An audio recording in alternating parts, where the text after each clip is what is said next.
simya baloya wirera. Icyo ni ikibazo umuntu wese akwiriye kwibaza, niba imyambaro ye yera cyangwa se niba ari umukiranutsi ku buryo yiteguye kujya mu ijuru isaha iyo ariyo yose. Mu by'ukuri abantu benshi bifuza kujya mu ijuru, cyane ko iyo hatariho kujya mu ijuru ahandi ho kujyaho ni habi, kuko ni mu nyanja yaka umuriro n'amazuku, aho abantu bazarira bagahekenya amenyo ndetse iteka ryose. Ntawe kwifuza rero kujya mu muriro, ahubwo buri wese yakwifuza kujya mu ijuru, ariko inzira ijyayo niyo iyobeye abantu benshi, kuko abantu bagerageza gushakisha mu buryo bwinshi butandukanye kugira ngo bumve ko imitima yabo yabahamiriza ko bazajya mu ijuru, ariko bakisanga mu by'ukuri bahorana ubwoba, bahorana urubanza rwo kurimbuka mu mitima, nyamara atari uko inzira idahari, ahubwo ari uko batayimenye. Niyo mpamvu y'iki ikiganiro ijuru ndirikorerwa mugikurikira kuri radio mukunda Country FM buri munsi wa kane w'icyumweru ku isaha ya 2 z'ijoro kugera 3, mukaba mukigezwaho n'abavuga butumwa bwiza bw'ubuntu bw'Imana bagiye batandukanye. Uyu munsi wo muri kumva ni Emile Nshimiyimana, nkaba nejejwe no kuba nabonetse kwizi mikro kugira ngo tuganire ku ijambo ry'ubutumwa bwiza. Mbashimira kandi mwese abakunzi ba Country FM, by'umwihariko abakunzi b'ikiganiro ijuru ntirikorerwa, aho muri hose rero mbahaye ikaze mu kiganiro. Turaza kumarana iminota 60, no kuvuga ngo no kuva 2 kugera 3. Turaza no kubaha umwanya kugira ngo namwe muze kutugezaho ibitekerezo, ndetse n'ufite ikibazo abe yakibaza, kugira ngo twese tusobanukirwe kandi twese dusangire iki kiganiro. Reka nsuhuze by'umwihariko bamaze kwakira ubutumwa bwiza bw'ubuntu bw'Imana mwese aho muherereye, mukaba mwarahindutse abera, abakiranutsi, mukaba muri abana b'Imana. Reka mbasuhuze by'umwihariko kandi mbabwira ngo murahiriwe, mwaratomboye cyane, mwakiriye ikiruta ibindi byose byo kwifuzwa, kubera ko mwamaze kugabana impano ikomeye y'ubugingo buhoraho. Mwishime, mwitere hejuru, kubera ko iwanyu ari mu ijuru. Aha mu isi duhari igihe gito, ariko nituhava tuzaba tugiye heza kurushaho. Ubwo rero munezerwe, mugubwe neza muri Kristo Yesu umwami wacu. By'umwihariko ndasuhuza nanone abo dufatanya kino kiganiro, baba ari abo dufatanya kugitambutsa kuri radio, cyangwa se n'abagira uruhare rumwe cyangwa urundi kugira ngo ikiganiro kibashe kutambuka. Mwese rero aho muherereye, yaba ari mu gihugu cy'u Rwanda no hanze yacyo, mwese ndabasuhuje kandi nanone ndabashimiye ku ruhare mugira kugira ngo n'abandi bamenye ukuri kandi babaturwe nuko kuri baba bamenye. Ni byiza rwose kuba umuntu yamenya ubutumwa bwiza, ariko akagira n'ishyaka n'inyota byo kubumenyesha abatari babumenya. Niyo mpamvu Imana idukiza ikaturekera hano mu isi, no kugira ngo n'abandi bamenye ukuri kandi babaturwe nuko kuri, cyane ko abarushye n'abaremerewe nanone ari benshi cyane. Reka nongere kubibutsa nanone, nubwo atari ubwa mbere tubibabwira, ibi biganiro byacu biba biri no kuri YouTube. Ikiganiro ijuru ntirikorerwa wanagishakira kuri YouTube, yitwa Ijuru Ntirikorerwa TV. Wagiye n'aka kanya ukakurikira ibiganiro byinshi byagiye bitambuka, ndetse n'icyo uzakibonaho nko mu minsi 2 kizaba cyagezeho. Ubwo rero nta mpamvu yo kucikanwa, wajya no kuri YouTube ukakurikira ubutumwa bwiza bw'ubuntu bw'Imana, cyane ko ntawe uzakwishyuza. ni ubuntu nyine, ni ubuntu. Ugenda ukurikira ibiganiro umenye ukuri. Tujya dukunda gukurikira ibindi bintu bidufatira umwanya, ariko mujye mugira n'ishyaka ryo gukurikira ubutumwa bwiza. Burahari kandi burakiza kandi burabohora. Wabona ijuru wibereye mu rugo rwawe, wabona ijuru utwaye imodoka ugenda, wabona ijuru uri mu murimo uhinga, wabona ijuru uri gucuruza. Nta kindi bisaba, nta uzakwaka amaturo cyangwa icyacumi cyangwa ikindi kintu icyo ari cyo cyose. Ijuru Imana yaritangiye ubuntu muri Kristo Yesu. Kutaribona rero cyangwa se kutaryakira ni amakuru gusa utamenye, ariko niyo mpamvu duhore natwe kugira ngo tuyagutangarize. Uburyo wabona ijuru uri mu rugo rwawe ukaba urifite, utagiye mu rusengero ukaba urifite, utagiye muri nibature ukaba ufite ijuru, utatanze icyacumi n'amaturo ijuru ukaba urifite. Ikiganiro ijuru ntirikorerwa n'icyo ngicyo cyakuzaniye, cyakwegereje rwose ijuru hafi yawe kugira ngo uribone ku buntu, ahubwo ushimira Imana yabikoze ikaritanga ku bwa Yesu Kristo, kugira ngo umwizera wese ntazarimbuke ahubwo ahabwe ubugingo buhoraho. Ubwo rero hari uburyo bwinshi iki kiganiro cyakugeraho. Ushaka no kujya kuri WhatsApp group yacu, aho dukomeza gufasha abantu bari kuri WhatsApp group, ibibazo bakabibaza tugasubiza. Turaza kuguha nimero wakoresha, ariko turayitanga turimo turasoza, turanga kuyitanga akanya kugira ngo mudatangira kuyihamagara, kandi ntabwo ari yo muza kuduhamagaraho muri studio. Ariko mu gusoza ikiganiro saa 3 zibura mike cyane turaza kubahereza iyo nimero. Gumana natwe rero na nimero turaza kwiguha, ku buryo wajya no kuri WhatsApp group ukajya ukomeza kuganira n'abakiranutsi bari hirya no hino ku isi, ukunguka kumenya ubuntu bw'Imana, ukunguka gusobanukirwa ijambo ry'Imana rikiza, ribohora, ritanga ubuzima, ritanga amahoro, ritanga umunezero. Ubwo rero urumva ko inzira zo Imana yaraziciye, tuboneye hamwe watubonera ahandi, kandi turagusabira kugira ngo Imana iguhe gusobanukirwa ibyo utamenye, ibyo utabwiwe, kandi ari byo wari ukeneye kumenya. Imana ishimwe rero ko wayaguhaye uburyo, natwe ikaduha uburyo kugira ngo tube turi kuganira, tube turi kumva aya magambo, kubera ko turabizi ko kwizera bizanwa no kumva, no kumva bikazanwa n'ijambo rya Kristo. Ahandi biri kavuga ngo ese bakwizera bate batabwirije? Atariko nanone se babwiriza bate ntawe batumye? Nanone hari ababwiriza ariko bataratumwe na Kristo, bataratumwe n'Imana, bityo nibyo babwiriza bikaba ntawe byabasha gukiza. Biratangaje ko umuntu amara imyaka 40 ari muri church, imyaka 5, imyaka 10, imyaka 2, imyaka ingahe, kandi umuntu agerageza guparticipa cyangwa se kwitabira gahunda za church, ariko mu by'ukuri ugasanga ibyo byose ntabwo byigeze bibohora umutima we, ntabwo azi niba azajya mu ijuru. Urwo rujijo rero rungana rutyo nirwo dushaka ko rurangira muri wowe. Dukwifuza ko wava mu rujijo ukava mu rungabangabo. Ntabwo kujya mu ijuru bimeze nka tombora, hahandi uvuga ngo ikipe niza gutsinda nibiza kugenda gute. Ntabwo ari tombora, ni igikorwa Imana yakoze muri Kristo cyanarangiye, ahubwo ni amakuru gusa abantu batamenye. Ndagira ngo tuze kujya mu byanditswe byera, tuze kujya muri Bibiliya se, noneho turebe duhereye na kera mu isezerano rya kera, turebe ibyagendaga bica amarenga y'iby'Imana yakoze, iby'Imana yagendaga igaragaza muri Bibiliya mu ijambo ryayo, ariko bigenda bica amarenga y'icyo yagomba gukorera inyoko muntu. Ndasoma mu Gutegeka kwa 2, nawe niba ufite Bibiliya urajyayo uhasome igice cya 15 umurongo wa 1 kugeza ku murongo wa 3. Titre cyangwa se umutwe w'ayo magambo uravuga ngo umwaka wa 7 wo guhara imyenda. Umwaka wa 7 ni umwaka wo guhara imyenda. Uko imyaka 7 ishize uzajya ugira ibyo uhara, ubu abe ari bwo buba uburyo bwo guhara.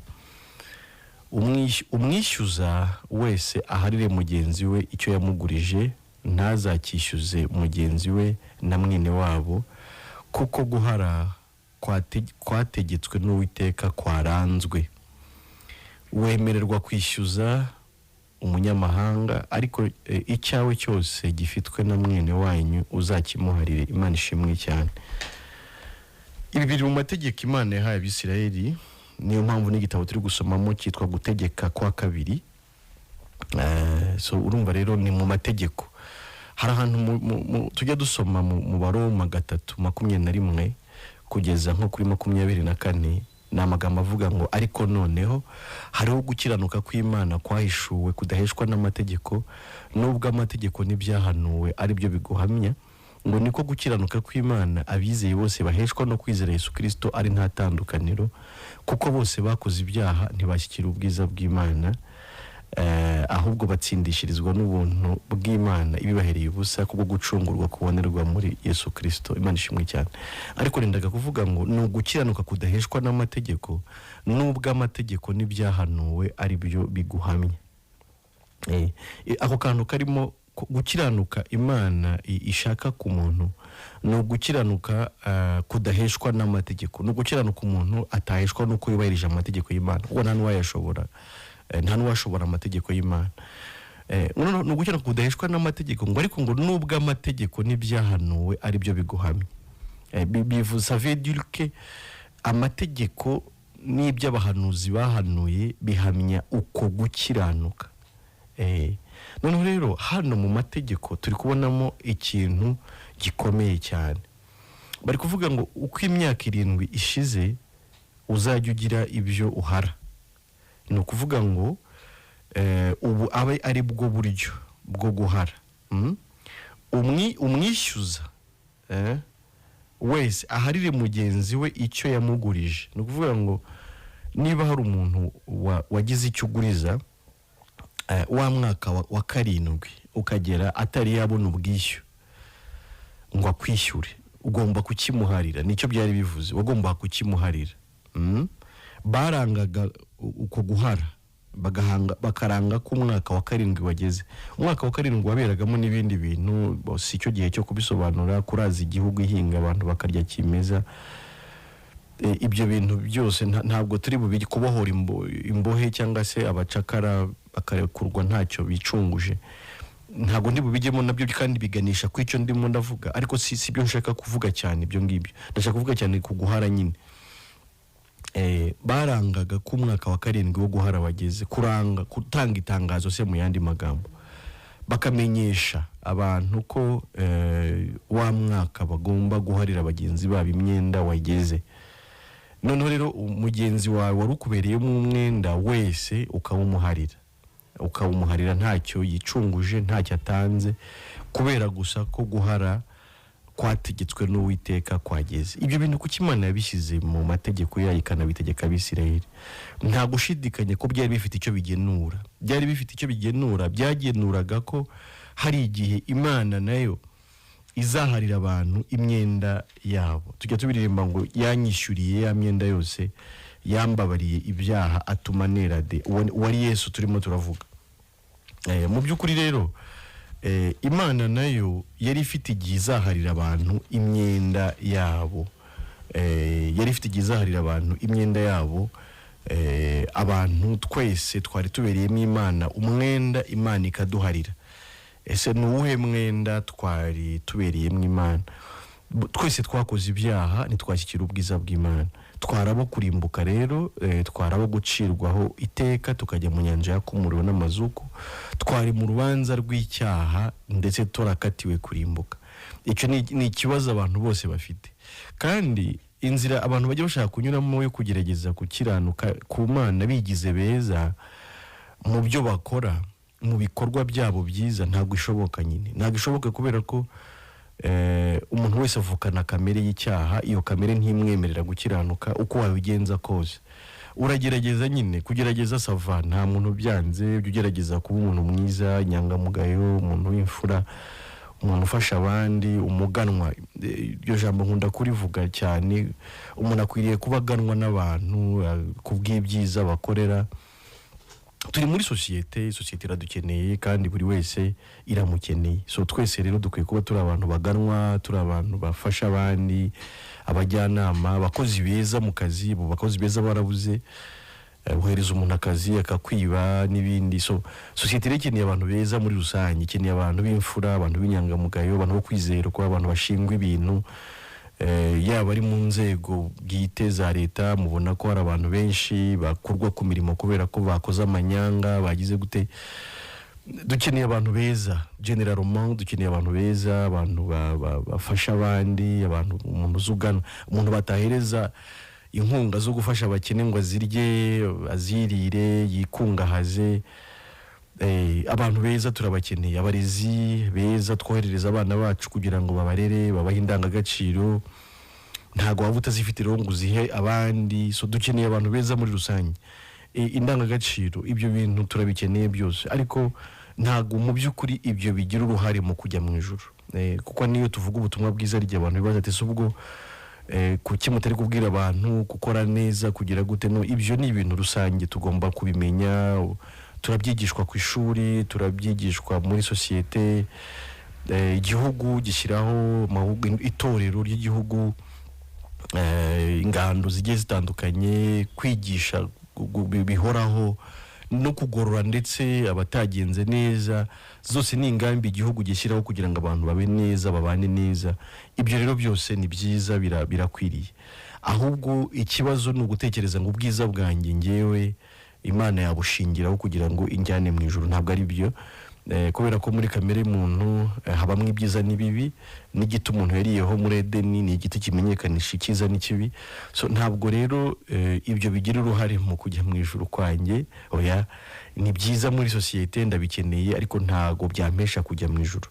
Gukiranuka k'umuntu, Yesaya 64:5 haranditse ngo gukiranuka k'umuntu kumeze nk'ubushwambagara ndetse bufite ibizinga. Reka iryo jambo ndisome. Yesaya 64:5 haravuga ngo kuko twese twahindutse abanduye kandi nibyo twakiranutse byose bimeze nk'ubushwambagara bufite ibizinga, twese turaba nk'ibibabi kandi gukiranirwa kwacu kudutwara nk'umuyaga. So urumva rero twese abantu bose niko bameze, kuko bose bakoze ibyaha ntibakigira ubwiza bw'Imana. Nta muntu mwiza uhari watsindira kujya mu ijuru kubera ko akora neza, kubera ko aririmba, asenga, afasha abantu, atanga ibyacuma, atanga amaturo n'ibindi bigiye bitandukanye. Aho iyo nzira ntishoboka. Ntabwo inzira yo kujya mu ijuru biciye mu mirimo y'umuntu ibaho.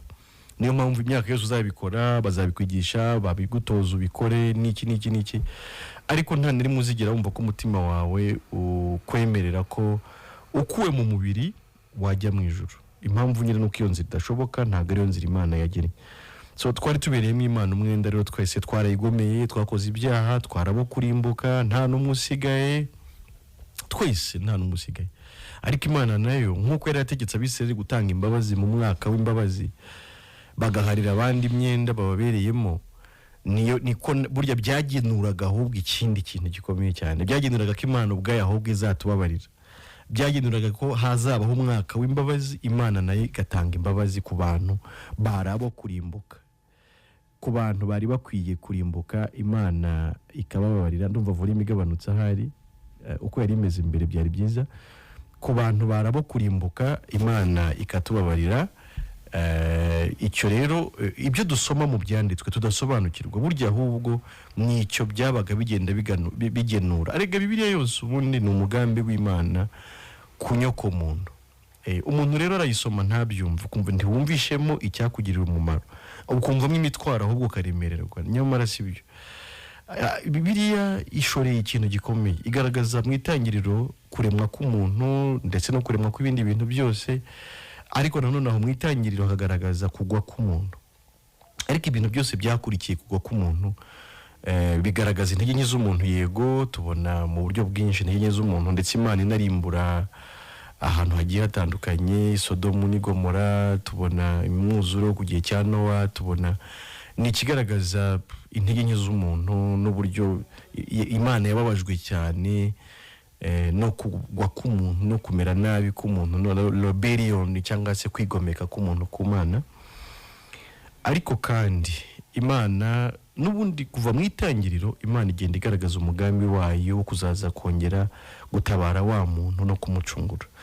Deja tukiri mu ngobyi ya Edeni, umuntu amaze gucumura yari yambitse, kuko ngo yisanze yambaye ubusa, kandi nibyo hanyuma agerageza kwiyambika ibibabi imyambaro, agerageza kwibohera imyambaro mu bibabi by'imitini, ariko n'ubundi akomeza kumva yambaye ubusa, ahunga Imana. Ariko Imana ica amarenga ngo yambika uwo muntu umwambaro w'uruhu, kandi uruhu ntiruboneka, nta tungo ryapfuye. Bigaragaza ko Imana yagenuraga ko hari urupfu rwa Kristo ruzambika abantu, rukatwambika umwambaro utumara isoni z'icyaha, udukuraho gukiranirwa, tugahagarara imbere y'Imana turi abakiranutse, ariko tubikesha umwambaro Imana ubwayo itwambitse. Urumva deja Adamu nawe na Eva ubwabo bagerageje kwiyambika bisanze batambaye, kubera ko barahunze nyine, bahunga Imana.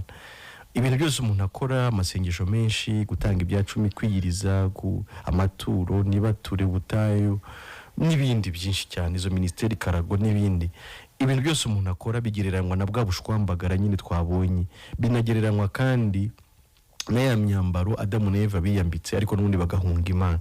So Imana rero yo yaje guca inzira ubwayo, noneho yambika Adamu na Eva, ariko bigaragaza ngo izambika inyoko muntu. Umuntu wambaye rero akagaragara imbere y'Imana no wambaye gukiranuka kwayo tubonera muri Kristo Yesu, ntago ari uwiyambitse mu by'ukuri. Dusomye muri Yesaya 64 guhera ku murongo wa mbere, n'ubuhanuzi n'ubundi bivuga kuri Kristo. Umwuka w'umwami Imana ari kuri nge, kuko Uwiteka yansize amavuta ngo mbwirize abagwa neza ubutumwa bwiza, yantumye kuvura abafite imvune mu mutima, no kumenyesha imbohe ko zibohowe, no gukingurira abari mu nzu y'imbohe. Kandi yantumye no kumenyesha abantu umwaka w'imbabazi w'Uwiteka, n'umunsi Imana yacu izahoreramo inzigo, no guhoza abarira bose. Imana ishimwe cyane. Ni byiza byose kubisoma, ariko ndandeka kuvuga cyane hano, yantumye no kumenyesha abantu umwaka w'imbabazi z'Uwiteka, n'umunsi Imana yacu izahoreramo inzigo, no guhoza abarira bose. Umwaka w'imbabazi z'Uwiteka no kuvuga ngo nkuko mu Bisirayeli twabisomye mu Gutegeka kwa 2:15 guhera ku murongo wa 1 kugeza ku wa 3, nkuko mu Bisirayeli bagiraga umwaka wo guhara imyenda, umwaka w'imbabazi, niko Imana nayo yari ifite umwaka w'imbabazi. Tekereza, umwaka w'imbabazi z'Uwiteka, imbabazi z'Uwiteka, nawe wari ukeneye imbabazi z'Uwiteka, ariko umwaka w'imbabazi warageze. Mu Bisirayeli niba ubereyemo umuntu miliyoni akaba utarayibonye ngo yimwishyure, iyo umwaka w'imbabazi wageraga ntiyongeraga kukwishyuza ya miliyoni yabaga ayiguhariye, ni itegeko babaga bafite. Noneho bigaca amarenga y'umwaka nanone Imana izagiriramwe abantu imbabazi. Noneho rero niko twari tubereyemo Imana umwenda, turi abanyabyaha bo kurimbuka. Noneho umwaka w'imbabazi uragera. Umwaka w'imbabazi ugeze, Imana natwe iraduharira, iratubabarira, ntiyongera kutwishyuza ubunyacyaha bwacu, ntiyongera kutubara nk'abanyabyaha igomba kurimbura. Itubara noneho ahubwo nk'abantu bakiranutse nayo, batagifitanye nayo se mu yandi magambo ikibazo. Ariko Imana yo ntiyaduhariye gutyo gusa, ahubwo yishatsemo ikiguzi, kubera ko Imana ni intabera, ntiyagombaga rero kureka umunyabyaha gutyo, ahubwo igihano twagomba guhanwa cyahanwe Yesu. No kuvuga ngo ubunyacyaha bwanjye bwabaye transféré bujya kuri Yesu. Ibyo nabyo bigaragara nanone mu mategeko y'Abisirayeli, aho bemeraga ko umuntu yacungurwa na mugenzi we. Ntabwo nzi niba nabyo ahari nabibasomera, ariko mu Bisirayeli bemeraga ko umuntu acungurwa na mugenzi we niba yaragurishije gakondo akennye, noneho igihe kikagera akabona mugenzi we uyimugurira cyangwa se umufasha kugira ngo yongere kubona ya gakondo, yashoboraga kugenda wa mundi ufite ubushobozi akamugurira ya gakondo yari yaragurishije ikongera ikabiye. Abalewi 25. Reka tubasome, nta kibazo, turacyafite iminota ihagije. Mwene wanyu nakena akagura kuri gakondo ye, umucunguzi urushijeho kuba bugufi bwe aze acungure icyo mwene wabo yaguze. Urumva yarakennye agurisha gakondo ye, isambuye se niyo gakondo yabo, hanyuma mwene wabo wa bugufi aze ayimugurire, imugaruke mu maboko yongera ibiye. Umuntu nabura umucunguzi akaba ahindutse umutunzi, akabona icyo kwicungura, abari imyaka gakondo iyo yaguriwemo, asubize uwayiguze ibisigaye ku giciro cyayo, abona uko asubira muri gakondo ye. Aka nakandi kantu nako wa wundi wayigurishije akerenye noneho yarakize abonye ubushobozi nagende noneho we abari imyaka yari isigaye. Ubundi imyaka bavuze ni imyaka ibisigaye kugeza ngo yubire igere, kubera ko kuri yubire n'ubundi ya gakondo yasubiraga mu maboko yawe. So babarira imyaka isigaye babiha agaciro noneho bijyanye n'ikiguzi isambu yari yaraguzwe, babari imyaka yari isigaye kugira ngo yubire igere. N'ubundi iyo myaka yari isigaye ni nkayo myaka wa wundi wayiguze yari asigaye yaragifite yarakemerewe kuba yifite, kuko n'ubundi ntago wabaga wemerewe kuyigura burundu, wabaga uyifite kuzageza ku gihe cya yubire igasubirana nyirayo. So babarira igihe cyari gisigaye kugira ngo yubire igere, bamenye agaciro yabifite noneho ayongera yimugururire imusubira mu maboko. Ariko natabasha kuyicungura, iyo yaguze izagumanwe n'uwayiguze ageze ku mwaka wa yubire, maze izakomorwe n'uwo mwaka wa yubire, abone uko asubira muri gakondo ye. Imana ishimwe cyane. So urumva banavuze na yubire, ese yubire yabaga imyaka 50 y'Abisirayeli kuva bavuye mu Egiputa bageze i Kanani. So yubire rero natwe yubire yacu yarageze yo gusubira muri gakondo, yo guhabwa ibyacu twari twarambuwe n'icyaha shitani ayobeje umuntu. Natwe yubire yacu yarageze. Hanyuma rero harimo uburyo bwinshi hano bwo gucungurwa, bwo gusubirana ibyawe nako.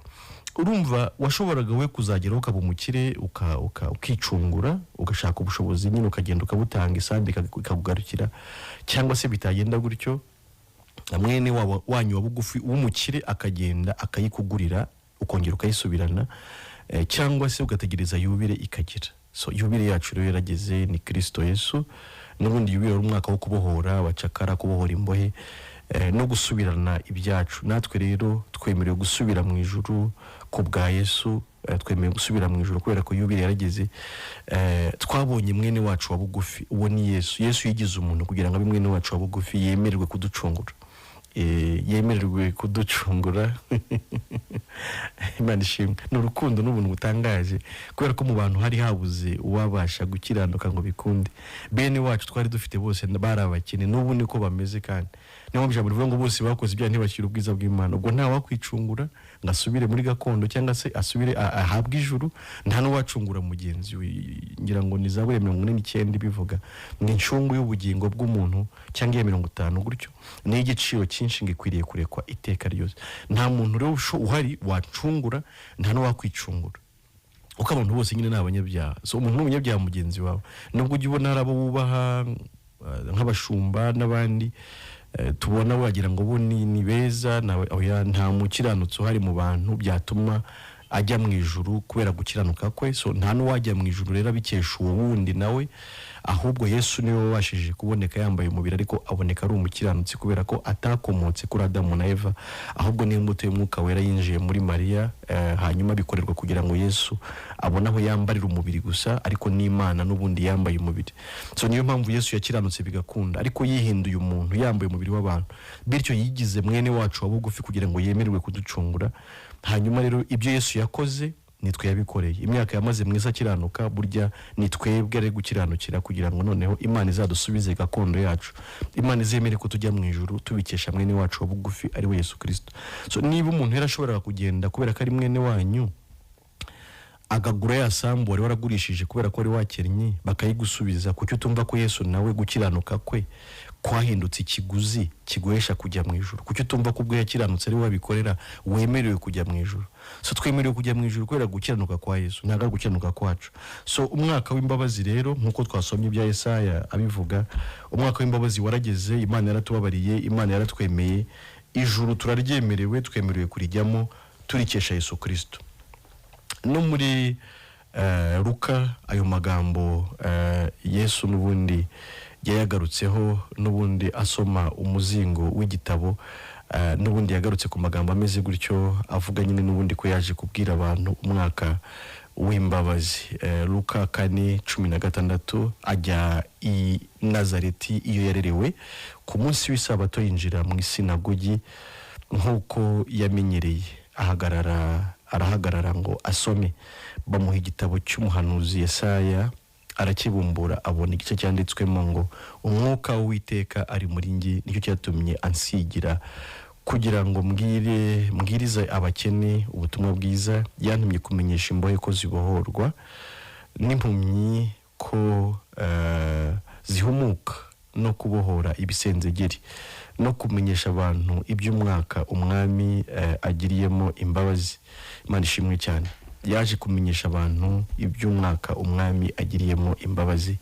Imana ishimwe cyane. So urumva rero ni icyo nyine Yesu yaje kugira ngo atumenyeshe ngo muhumure, ubwo mpari Imana yarababariye, ninjye kiguzi, ninjye cyiru, ninjye wari ukenewe, nkoze ibyo musabwa kugira ngo Imana ibababarire. Umwaka w'imbabazi warageze, humura bohoka, nta kibazo ufite n'Imana. Hari abantu nyine batubeshya, badutera n'ubwoba ngo Imana muyibereyemo imyenda, ngo mwagirire ibyayo, ngiraje barimbure, ngiraje bahane, ngiraje bagire gute. Hoya ntabwo ari byo. Urumva ko ubutumwa Yesu ari gutanga yaje kumenyesha abantu umwaka Imana ibagiriyemo imbabazi. So Imana ahubwo yaratubabariye, Imana yaratwemeye, nta rubanza tugifite ku Mana. Yego, ni ibyo wizera ahubwo mu mutima ukabohoka ukagubwa neza, nibwo butumwa bwiza. So ubutumwa bwiza bwava mwihamuka gute? Ntabwo ubutumwa bwiza guhamura abantu, so kubabwira ko Imana ngo umwana sisongo siso wanyu ngiraje ngibakubite, ngiraje ngibarimbure, ngo mugure imitaka, ngo mura. Oya, Imana ni umubyeyi w'abera, ni umubyeyi wacu.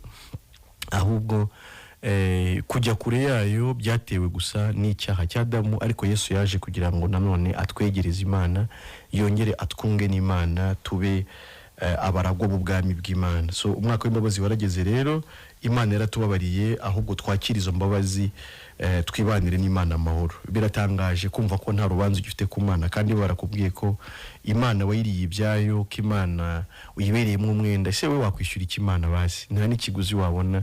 Umunyarwanda mu gushishoza ko yaravuze ngo iraguha ntimugura, muguze yaguhenda, ntacyo wabona wahereza Imana, ahubwo Imana yakoze byose ku bwawe kugira ngo byakire, wibanire nayo amahoro, wigire mu ijuru, mu by'ukuri ubikesha Yesu Kristo. Hari umurongo wundi nshaka gusorezaho uvuga, uri muri Matayo 6:12, haravuga ngo uduharire imyenda yacu nk'uko natwe twahariye abarimo imyenda yacu. Aya magambo abantu ntibazi icyo asobanura, ariko icyo asobanura Yesu yari kwigisha abigishwa be gusenga, ariko ntabwo ari isengesho rya rutine tugomba gusenga umunsi ku munsi, ahubwo ashaka kugaragaza ko mu cyo abantu bakwiriye kwifuza harimo ko Imana izabaharira imyenda nk'uko nabo bajya bayiharira abandi wa mwaka w'isabato wageze. Ubisanishije n'ibyo twasomye kuva kare, habagaho umwaka wo guhara imyenda. Noneho rero Yesu akababwira ngo igihe nikigera Imana izabaharira imyenda nk'uko namwe mujya muharira ababereyemo imyenda. So umwaka wo guhara rero kuwiteka no warageze, Imana yaduhariye imyenda yacu yose, nta rubanza tugifite ku Mana. Nicyo yabwiraga abigishwa nyine ngo icyo mwasaba cyose, icyo mwifuza cyose, mwifuze ko Imana izabaharira imyenda yanyu yose. So Imana yaraduhariye rero, nubwo bitabaye gutyo gusa, kuko Yesu yabanje kwishyiraho iyo myenda yacu yose, ahubwo aranayishyura, arahanwa. Noneho ahanwe, ubutabera bwawe burabonetse, ku musaraba haboneka ukuri, ariko n'urukundo by'Imana ihoraho. Ukuri kubera ko umunyabyaha yagombaga nyine gupfa, byo bihembo by'ibyaha n'urupfu, ntago byo bihinduka, ariko kandi urukundo kubera ko Imana noneho yishatsemo impongano, ayishakamo igitambo, hanyuma Yesu abari bupfa dupfira muri we, arazuka, tuzukana ubutungane, tubabera cyangwa se abakiranutsi imbere y'Imana. Nawe rero iri joro waba umukiranutsi, cyangwa se niba uri no kutwumva uzadukurikira ku manywa, bijyanye naho uzadukurikirira, ushobora kuzakora iki kiganiro kuri YouTube, nawe ijuru waribona, ijuru ryaba iryawe. Imana yaritanze ku buntu kugira ngo nawe ribe ryawe mu by'ukuri. Ubwo rero nasoza mvuga Abaroma 10:10, haratubwira ngo kuko umutima ari w'umuntu yizeza akabarwaho gukiranuka, akanwa akaba ari ko yatuza akakizwa. Sinzi mwebwe icyo mwizera ubundi, ariko nanjye sinabarenganya. Kera nanjye ndumvaga nizera ariko ntizera. Umuntu akabwira ngo yizera Yesu, ariko akajya yumva ari umunyabyaha. Ngo yizera Yesu, akajya yumva azarimbuka. Gusa wowe wizera iki kuri Yesu? Ubundi iyo wizeye Yesu uhinduka umukiranutsi. Kwizera Yesu nyine ni ukwemera ko wowe wari mubi, wari kurimbuka, ariko kwemera ko ibyo Yesu ahubwo yakoze byakugize mwiza imbere y'Imana. Ukemera ko ibyo Yesu yakoze byakugize umwere, umukiranutsi, umutahajuru, umuntu ufite ubugingo buhoraho ku bwa Yesu Kristo. Nicyo umuntu yizera kuri Yesu. Wizera mu mutima ibyo maze gusobanura Yesu yagukoreye, ukabarwaho gukiranuka, hanyuma ngo ukabyatuza akanwa, ukabura kijijwe. Nta kindi. Aho uri hose ntago bisaba ngo habe hari abandi bantu, ndi bisaba ikindi kintu. Aka kanyu twumva wahita wibonera ijuru, waba umukiranutsi ku Mana, umuntu Imana itabaraho icyaha. ngiye kubaha rero nimero muduhamagaraho, nimero ya radio muri buduhamagareho ni 0782444225. Niyo nimero ya radio mugiye kuduhamagaraho tugasangira ikiganiro, nawe ukadusangiza umunezero waba ufite, ukesha kwizera Yesu, ukesha ubutumwa bwiza. Allo Country FM. Allo Country. Twabumvishe. Yes. Ntabwo se hari abavuga ngo isengesho cyaje Yesu ari kwigisha abantu uburyo ki bagomba gusengamo.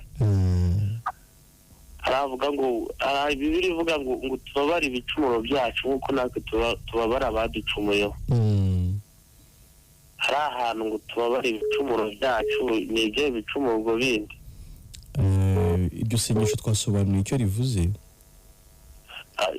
Hari indi ivuga ngo duhari imyenda yacu, ariko njye uko mbibona mbona hari ukuntu bagenda bahengeka Bibiliya, abandi bakabifata ukundi kuntu, kandi bitewe n'ijambo ukuntu rihengetse ukuntu. Nk'aho bavuga ngo duhari imyenda yacu, ahandi akavuga ngo tubabare ibicumuro byacu. Ibyaha byacu cyangwa ibicumuro byacu Imana yarabitubabariye muri Kristo Yesu. Ahubwo icyo dusabwa ni ukwemera ko twababariwe tukabana n'Imana amahoro. None se aho ngaho utansobanuriye neza, kandi aricyo ngusobanuriye. Ibyo byaha Imana, ibyo byaha urajya usaba Imana imbabazi. Ntabwo iryo jambo aricyo rivuze. Ahubwo byasobanuraga ko Imana izaduharira cyangwa izatubabarira ibyaha byacu, bijyanye n'uko Abisirayeli nabo bajyaga baharirana imyenda cyangwa se babarirana mu gihe umwaka w'imbabazi ugeze. Ibyo rero byarabaye, ntabwo ari ibizaba, byarangije kuba, ahubwo abantu ntibakire ko bababariwe noneho. Nawe wakire ko bababariwe, Imana yarakubabariye. Bira Yesu yari kubereka ibintu Imana izakora, ibintu Imana igiye gukora, kandi noneho yagombaga kubikora kubw'urupfu rwa Yesu. Yesu yarapfuye kugira ngo tubabarirwe, twarababariwe, ahubwo abantu bakira izo mbabazi. Yego. Okay. None se wenda ni urugero. Wenda urabizi irari kugikuramo n'ibintu babigoranye.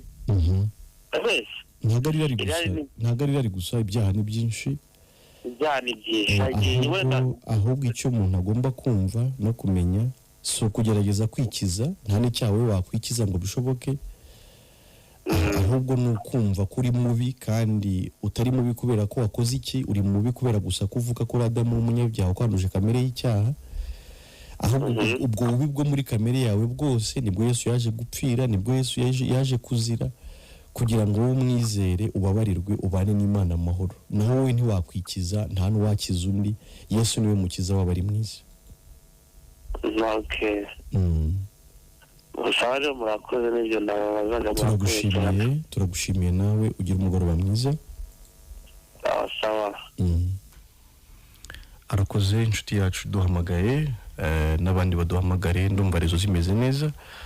Muprofite kugira ngo twiganirire, turabakunda, niyo mpamvu tuba turi hano mu iki kiganiro, nta yindi mpamvu.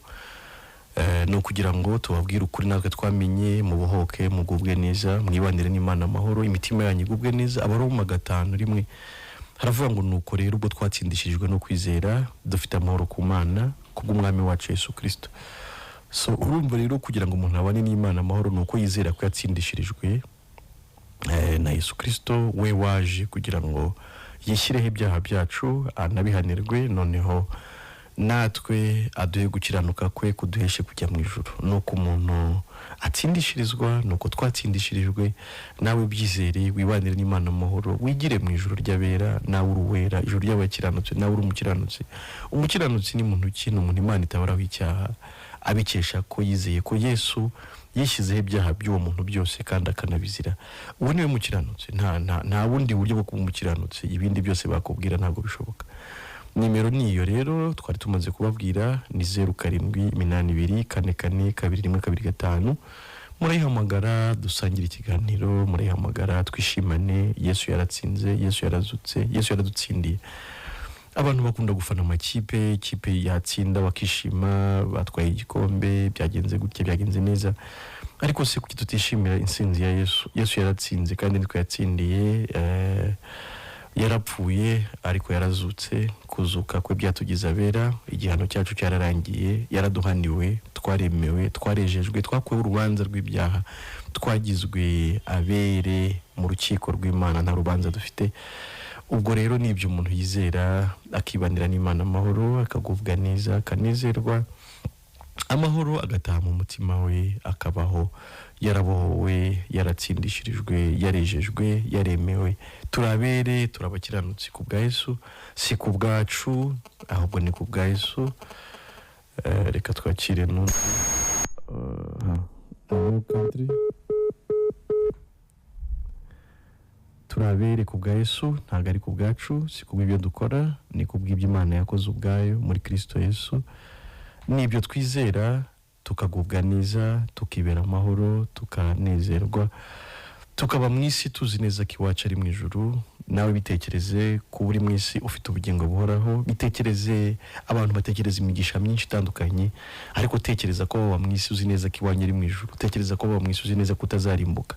Tekereza ko waba mu isi uzi neza ko Imana yakwemeye. Tekereza ko waba mu isi uzi neza ko Imana iba mu ruhande rwawe, kuri umwana wayo, ko nta cyagutandukanye n'urukundo rwayo. Bitekereze nawe, bitekereze uburyo waba ubayeho neza, bitekereze uburyo waba uguwe neza, uri amahoro, unezerewe mu gihe cyose waba uri mu isi uzi neza ngo nta rubanza mfite ku Mana. Imana yarambabariye, Imana yaranyemeye, Imana yaransindishirije, nta kibazo mfitanye nayo, nduwera, ndumukiranutsi, ndumwana w'Imana. Ni ibintu byiza cyane twifuriza buri wese. Niyo mpamvu tubivuga, ndetse tukavuga n'ijwi rirangurura rigera kure, no kugira ngo abantu benshi bamenye kugira neza ko Imana banayikunde. Nta buryo wakunda Imana wumva izakurimbura. Buryo umuntu akunda Imana gusa, ngo cyakora hari ubundi buryo abantu bavuga ko bakunda Imana kubera kuyishakaho amafaranga, niyo mu modoka n'amazu n'abagore n'abagabo n'urubyaro n'ibindi, bakavuga ko bayikunda, ariko ntabwo ari byo. Ruriya n'urukundo rushingiye ku byo ushaka, ntabwo ari urukundo ukunda Imana uyikundira ineza yakugiriye muri Kristo Yesu, ahubwo ni urukundo abantu bavuga ko bakunda Imana gusa kubera ibintu, mbese ni ibintu ahubwo ubukunze kandi ukumva ko Imana izabiguha. Ariko ubundi urukundo umuntu akunda Imana ruza gusa iyo amaze gusobanukirwa urukundo nayo yamukunze muri Kristo Yesu, kandi kubera ko ibyo yadukoreye ari iby'iteka, n'urwo umuntu ayikunda rushingiye kuri icyo ruba rw'iteka ryose, kubera ko ntigihinduka. Ariko yikunze kubera ko yaguhaye inzu, ejo y'inzu wayiteje cyamunara, urukundo ruba rurangiye. Cyangwa se niyo umaze kuyibona, buri kintu umuntu atarabona abagishaka cyane, ariko yamaze kukibona yumva ari ibisanzwe. Yes. Muraduhamagara kuri 0782444225, hanyuma twisangirire ikiganiro Ijuru Ntirikorerwa kuri Country FM. Ikiganiro mukunda, ikiganiro cyanyu, natwe tuba duhari buri wa kane saa 2 kugera saa 3, kugira ngo mu by'ukuri tubagezeho ubutumwa bwiza, tubagezeho inkuru y'umukiro, mugubwe neza, mugubwe neza, mubikesha kubabarirwa, mubikesha kwemerwa n'Imana. Allo Country, Allo Country, Allo Country FM, Allo Country FM. Allo. Allo. Yes, allo. Muri bande muherereye he? Yego. Mwitwa bande muherereye he? Ari ikibazo muratwigisha. Witwa nde? Muratwigisha rwose ariko kugira ngo tubyumve. Witwa nde? Nitwa Bahati Deo. Uherereye Deo? Yego. Uherereye he? Mberereye ku Rusunyi. Ku Rusunyi, yes. Komeza ijambo ryawe. Ikibazo muratwigisha rwose turabyumva, ariko bamwe kwijana babyumva. Kugira ngo twumve ko Yesu yatupfiriye ku musaraba kugira ngo acungure ibyaha byacu, ntabwo tubyumva kimwe. Abandi se tubaretse wowe bite? Nanjye ndimo. Nawe ntubyumva? Nanjye ndabyumva. Wowe urabyumva, urabisobanukiwe? Ndabyumva. Umaze kubyumva wumvishe bikumariye iki mu mutima wawe? Niyo kuntu ikintu bimarira. numva nyine nanjye ngomba kwihana nk'icyaha naba mfite n'icyaha naba mfite. Ariko ushaka kubana n'umuntu mu munezero ukumva ko mwashobora kubana neza ariko wenda ntabyumva. Twe turi kugira ngo tumenye ahubwo icyo Yesu yakoze niba waracyakiriye. Njye naracyakiriye pe. Ni iki wakiriye? Njye nakiriye Yesu. Wamwakiriyeho iki? Ni iki wumva yagukoreye nyine wakiriye ni igiki? Ikintu yankoreye cyiza. Nk'imyaka mfite kugera ubu ngubu mfite imyaka 60 n'ingahe ubona nkiri guhumeka ntabwo ari ku bwanjye. Yari kuzanapfa. No gupfa uzapfa ariko. Mu gihe runaka no gupfa uzapfa. Nzapfa. Noneho rero icyo si cyo turi kuvuga rero. Turimo turavuga urupfu Yesu yapfuye kugira ngo rukureho kurimbuka kwa Deo. Turimo turavuga kubabarirwa ibyaha kwabonetse kubw'urupfu rwa Yesu Kristo. Turimo turavuga urukundo rw'Imana rwatumye duhabwa ijuru ku bwa Yesu. Ahubwo tukibaza wowe waba warumvishe neza urwo rukundo Imana yagukunze rwatumye itanga Yesu kugira ngo agupfire wowe ubabarirwa ibyaha byawe byose uzigire mu ijuru ku bwa Yesu. Nicyo waba waracyumvishe? Naracyumvishe. Umva se uzajya mu ijuru wowe? Ndabyumva pe, nta muntu uriho utanakwizera kujya mu ijuru. Wumva uzabiheshwa n'iki kujyayo? Kujya ni ukugira neza. Ntabwo aricyo kizaguhesha kujya mu ijuru. Ntiwanabishobora, nta kugira neza wakora kugira ngo bizaguheshe kujya mu ijuru. Ahubwo ijuru tuzariheshwa n'ineza Imana yatugiriye muri Kristo Yesu. Urupfu Yesu yapfuye kubw'ibyaha byacu, tukaba twarababariwe ibyaha byacu byose ku bwa Yesu Kristo, nicyo cyonyine kizaduhesha kujya mu ijuru. Nta kindi kibaho cyaduhesha kujya mu ijuru. Ariko natwe dukora tugomba tubishyira mu bikorwa. Ariko ibyo dukora tugomba no kubikora neza, ariko si byo bizaduhesha kujya mu ijuru. Yesu wenyine nkuko yavuze ngo ni ingenzira no kuri n'ubugingo, nta wajya kwa data ntamujyanye. Ntabwo wajya mu ijuru kubera gukora neza, ahubwo tuzajya mu ijuru kubera ko Yesu yadukujeho urubanza rw'ibyaha ubwo yapfaga apfiriye ibyaha byacu kugira ngo tubabarirwe twemerwe duhabwe ijuru ku bwa Yesu. Ako sinakora icyaha nonaha mvuge ngo Yesu yaratubabariye. Niyo utakora icyaha uzarimbuka. Ntabwo umuntu aba umunyabyaha kubera ko yakoze icyaha, ahubwo umuntu aba umunyabyaha gusa kubera ko avuka kuri Adamu w'umunyabyaha. Kuvuga kuri Adamu byakugize umunyabyaha bidashingiye ko wakoze ibyaha rwose. Niyo waba umunyangeso nziza rwose mu bantu ntibyakubuza kujya mu muriro. Ahubwo ikizaduhesha kujya mu ijuru gusa ni icyo cyonyine, ni ukwizera Yesu waje agapfira ibyaha byacu byose, hanyuma kuko yabipfiriye twahindutse abere. Umwere ni umuntu utabarwaho icyaha. Twahindutse abere kubera ko ibyaha byacu nyine Yesu yabipfiriye, kandi abere nta kizababuza kujya mu ijuru. Amen. Ikitugira abere ni urwo rupfu Yesu yapfuye azira ibyaha byacu. Haleluya. Amen. Wabyumvishe noneho? Nabyumvishe. Noneho guhera amasaha yego nagombaga nijyaga nizera Yesu, ariko ndakomeza kumwizera kugera mpaka. Ariko icyo umwizera ube wacyumvishe rero. Nacyumvishe kubera ku musaraba. Kugupfira ku musaraba byakugize iki? Byaguhesheje iki kugupfira ku musaraba? Byambesheje kwizera. Byaguhesheje kwizera, byaguhesheje kuba umwere. Umuntu wari ufite ibyaha, ufite urubanza, ugomba kurimbuka. Yesu araje aragupfiriye, apfiriye bya byaha byagomba gutuma urimbuka. Ese ko agupfiriye bya byaha akaba bipfiriye byose, wowe usigaye uri iki imbere y'Imana? Yego. Ubwo usigara uri iki wowe? Niba ugomba kurimbuka kubera ko ari umunyabyaha, Yesu akaba yaraje agapfira ibyaha byawe, ubwo kubipfira byakugize iki imbere y'Imana? Ni kwa kwihana bya byaha wagiye ukora. Oya, ntago ndi kuvuga kwihana ibyaha wagiye ukora, ndi kuvuga ubunyacyaha wavukanye. Yesu akaba yaraje akapfira ubwo bunyacyaha bwawe, ukaba ugomba kubyizera bikakugira umwere ku Mana. Umwere niwe uzajya mu ijuru. Haleluya. Amen. So ukomeze ukurikire rero, reka twakire n'abandi, uzarushaho gusobanukirwa. Kwizera bizanwa no kumva. Murakoze cyane, nzajya ngukurikira buri kuwa kane saa 2 kugera saa 3. Murakoze, mugize neza. Sawa. Okay. Nta kibazo. Kwizera bizanwa no kumva. mujye mukomeza mukurikire ibyo utasobanukiwe none hari uzabisobanukirwa ubutaha. Nimero ni 0782 44 21 25. Muduhamagare dusigaranye iminota nk'umunani, twakwakiramo bake bashoboka hanyuma tugasangira ikiganiro. Ikiganiro ni ijuru ntirikorerwa kuri Country FM, kiba buri wa kane saa 2 kugera saa 3. Ubwo rero niba wakurikiye ukumva ineza y'Imana, ukumva imbabazi twagiriwe, ukumva umwaka w'imbabazi, rwose uduhamagare nawe dusangire ikiganiro, dufatanye kunezererwa ineza Imana yatugiriye.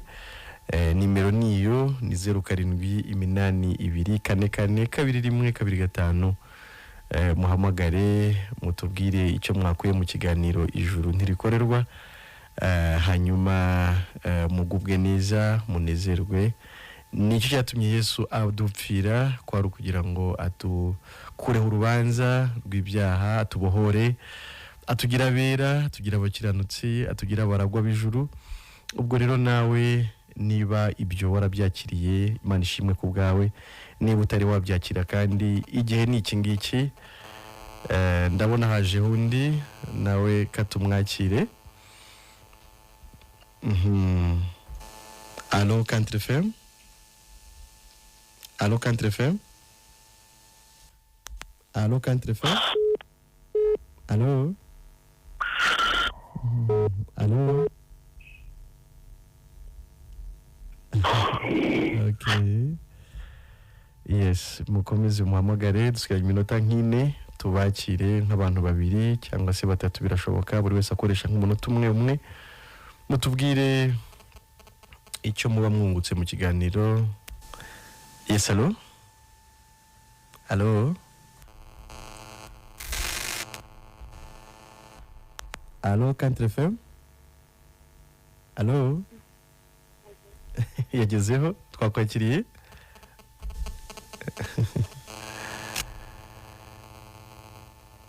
Allo? Allo Country FM? Allo? Yes, allo? Hello. Yes, twakwakiriye. Ninde tuvugana? Hello. Twakwakiriye. Ninde tuvugana? Asirutsimana Valence hano kubadire. Valence, yes ashimwe. Ego. Niki mwifuza kutubwira? Ikiganiro kiradufashije. Yes, Valence. Ego, tumwe umuntu ashobora kumva aboho. Yeah, wumva wabohotse? Ego. Tubwira icyakubohoye? Yambohoye. Ndareba wenda nko mu Gaturika dusaba penetensiya. Okay.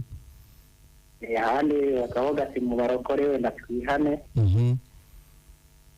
Kugira wenda tuzajye mu ijuru. Okay.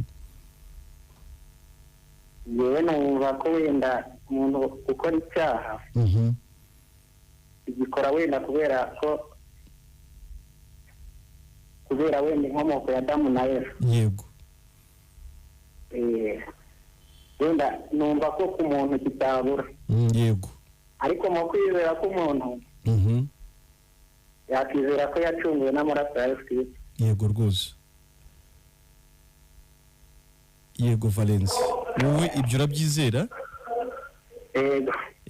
Ibyakumariye iki kubyizera ibyo? Byamariye iki?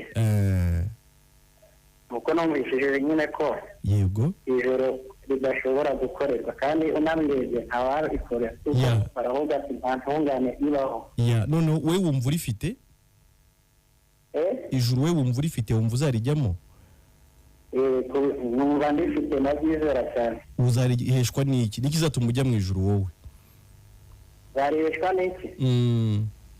Kubera ko nacunguwe n'amaraso ya Yesu. Kubera ko wacunguwe n'amaraso ya Yesu. We wumva uri umukiranutsi ku Mana? Numva no umukiranutsi. Ubikesha? Yego. Ubikesha iki? Ubikesha Imana na Yesu Kristo. Ubikesha Imana na Yesu Kristo. Urakoze, reka twakire undi muntu umwe. Ijoro ryiza. Urakoze. Urakoze cyane. Mukomeze mubohoke, mukomeze mwakira imbabazi twagiriwe, badufasha kwakira undi muntu. Allo? Alo? Twakwakiriye ninde tuvugana? Wowe mana Marceline. Marceline? Okay, mwakuri iki kiganiro? Niki mwakuye mu kiganiro?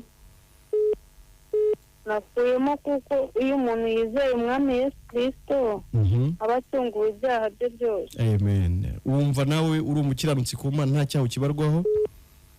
Uko nizera ko amaraso ya Yesu Kristo yambohoye nta kidashoboka. Wumva ijuru uzarijyamo? Ndabyizera. Ubikesha? Bitesha yuko Yesu yatumeneye amaraso ku musaraba. Amen, amen. Gubwa neza muri Kristo Yesu, ugira ijoro ryiza. Sinzi niba tutakwakira undi muntu umwe, turacyafite iminota nk'ibiri. Umuntu umwe twamwakira uri hafi ya Damagara 0782 4442 umuntu umwe gusa. Yes, hello? Hello? Oh, mana we. Nicyo twasobanuye uyu mwanya wose tumaze. Muze kuduhamagara kuri nimero tugiye kubaha mu kanya. Noneho tuze kubafasha mu gikari. Tugiye gusobanuraho ntago byakunda kubera ko hasigaye umunota umwe gusa. Okay, mwakoze cyane inshuti zacu abo twabanye mu kiganiro isaha yose mwafashe mukurikira abahamagaye abo byakunze abo bitakunze mwese turabashimiye mu inshuti nziza. Twongere kubana ku wa kane w'icyumweru gitaha saa 2 z'ijoro kugera saa 3 kuri radio mukunda Radio Country FM 105 n'ibice 7. Abashaka rero gusobanuza birushijeho mu mpamagare mu kanya nsotse mu kiganiro kuri 0788442257 ariko iyo nimero ushaka no kujya kuri WhatsApp groupe yacu niyo wakoresha wanyandikira kuri WhatsApp ukoresheje iyo nimero nkagushyira kuri WhatsApp groupe noneho ugasobanukirwa birushijeho. Hanyuma niba hari nanone umuntu waba ufite smartphone akaba ajya kuri YouTube jyaho wandikemo Ijuru Ntirikorerwa TV. Ijuru Ntirikorerwa TV urasanga ibiganiro nk'ibi byinshi by'ubutumwa bwiza bityo urushaho kubohoka ugubwe neza dusangira umunezero w'agakiza ku buntu twaherewe muri Kristo Yesu. Amahoro y'Imana ahebuje cyane ay'umuntu yamenya akomeze gutwarira mu mitima y'abera none n'iteka ryose ku Yesu Kristo umwami wacu. Amen. Amen.